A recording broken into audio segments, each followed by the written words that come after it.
Hello, traders. FX Pep Collector here. Today is Friday, May 3rd, and I'm going to be analyzing the pound US dollar starting on the monthly, working my way down to the 1 hour time frame for the full down analysis. So, on the pound dollar, I still am a big believer this is going to make a higher low, and I think it's either going to go up and make a wave C, expanding flat, which would take us up and beyond these highs, or possibly it's a running flat, which would turn at one of these lower fib levels.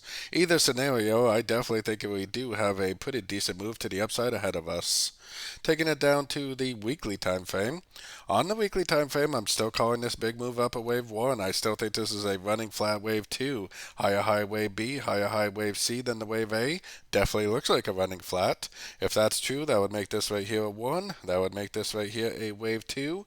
And this would potentially go up and make that 3, 4, 5 shape just like I showed on the monthly time frame. Heading down to the daily time frame.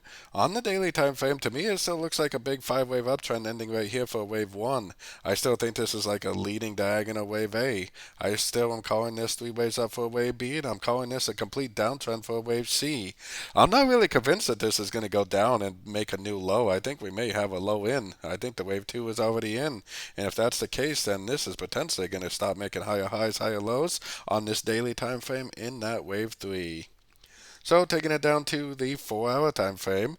On the 4 hour time frame, the pound has been very strong overall, and that means that this correction never even took out the low of wave 4. But I would still label this as either a wave A or a wave 1. I would still label this move down as either an ABC of B or an ABC of 2.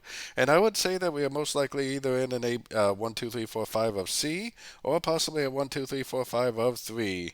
If it is a C, then potentially it would go up to a fib level and break structure to the downside, proving that it's a wave C and then turning back down, which for me would be an exit for my longs and an entry to go short. On the other hand, if it just goes up, bounces from fib levels, but never breaks structure, then we will just hold on to our longs and potentially add to our long positions for the continuation of this big uptrend, and that would help prove to me that this really is a wave 3. So either way, let's take it down to the 1 hour time frame. We do have non-farm payroll news coming out today. It definitely should cause some volatility on the dollar pairs. Now we are at the 100%. So if this does turn at one of these two levels, which it could go up to the 123, but if it does turn, if it does break structure, then I would definitely get out of my longs and I would definitely go short for the continuation of the downtrend. On the other hand, if today's news actually causes it to just keep on trending up, I would hold on to my long and I would just enjoy the fact that this is likely a 1, a 2, and a wave 3. Just like I was explaining on the higher time frames, this could be a 1, 2, 3 of C or it could be a 1, 2, 3 of 3.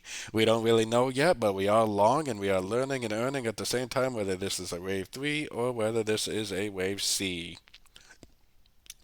So don't forget to join my free Discord channel, which is linked down here in the corner. And don't forget to check out my membership program that gives you access to all the daily live trading sessions. And it gives you access to all the swing trade setups that I provide with the members at the time of entry by signing up at my website, fxpipcollector.com. As always, thank you and happy trading.